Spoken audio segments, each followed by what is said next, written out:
I'm Kim Bergman. I'm a licensed psychologist in California, and one of the owners of Grown Generations. And I'm going to talk specifically about the role of the psychologist in the process. There's 3 main parts that the psychologist plays, and they're all really important. The first one is the screening process.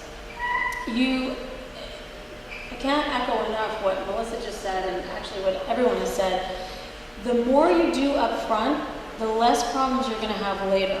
And that includes medical screening, legal, as well as psychological screening. And yes, for sure, if you're using a friend or a sister or cousin, do not forego the psychological screening, because it is those cases for sure that have problems. So the surrogate and the donor need to be fully psychologically screened. They need background checks, they need criminal background checks. Depending on the agency, there's different components that go into the screening, but there needs to be a thorough and complete psychological screening, and it needs to be current. It needs to have been done within the last 12 months, and you need to have access to it. You don't need all the raw data, but you need to have a clearance letter from a psychologist, and you need to have access to that psychologist to speak to them about the surrogate or donor if you have further questions. I'm not going to go into details of the screening. You can ask me if you have specific questions, but that is the first role of a psychologist in the process. Second is matching. Every agency does this a little bit differently, but there is a psychosocial component to the matching of you and your surrogate, and that is what I'm going to focus on talking to you about for a couple of minutes, and then I'll tell you a little bit about the third role.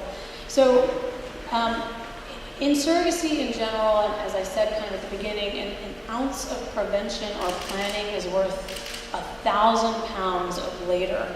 So the match is really, really important.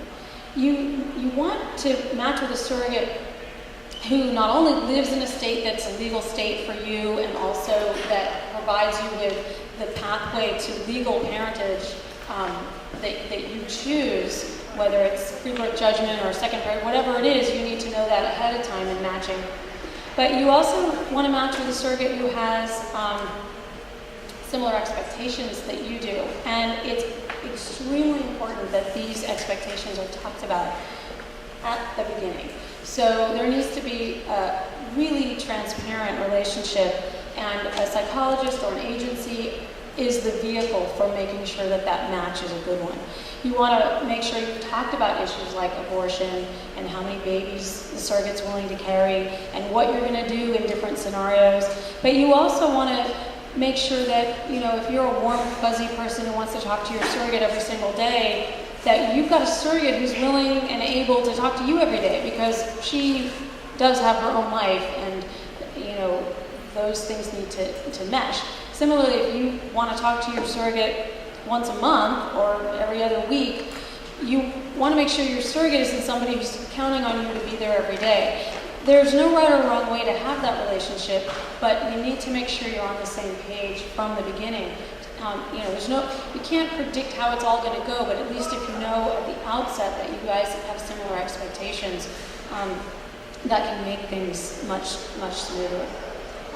And the third role for a psychologist is supporting your surrogate and you throughout the journey. The surrogacy is a roller coaster, even if everything goes well. There's a lot of emotional ups and downs, and you want to have somebody that both you and your surrogate can talk to as you go through. It's not therapy, it's not even counseling, but it is support to be there for you, to walk you through some of the difficult transitions, some of the highs and lows, and also to be there in terms of your relationship. Sometimes I feel like one of the biggest roles I play is sort of marital counselor to surrogate and couple. You are embarking on something with a total stranger that is going to be the most heart-wrenching, passionate, emotional thing that you've ever done, and it can be definitely a journey to have that relationship work. So the way that I like to look at surrogacy, and I highly recommend you look at it this way too, is as a collaborative effort of a whole bunch of people to intentionally create or help somebody create themselves as a family. So the surrogate is certainly one of the most important parts of that equation. And you want to see yourself as a partner with your surrogate.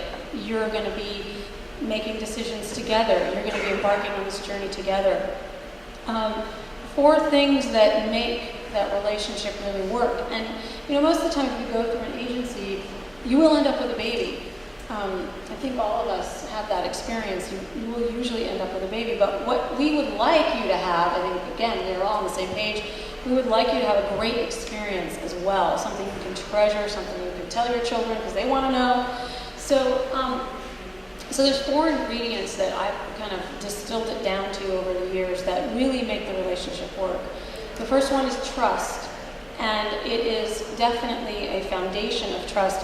Surrogacy is not for the faint of heart. There is a lot of risk. It's managed risk, and you can manage it.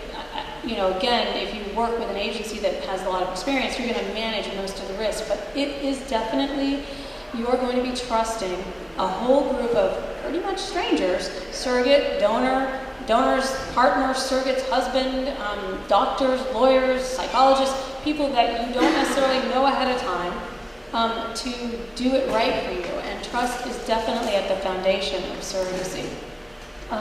Second is communication, extremely important. You want to make sure that you have open channel of communication, both with your surrogate, your agency, your doctor. If any of those parts don't feel like you can trust them and you have good communication with them, you shouldn't be working with them, and you shouldn't find yourself, if you do your due diligence at the beginning, in a situation where it's too late, where you're with a pregnant surrogate and you can't talk to her, because you've already worked that out before the point of no return. And third is flexibility.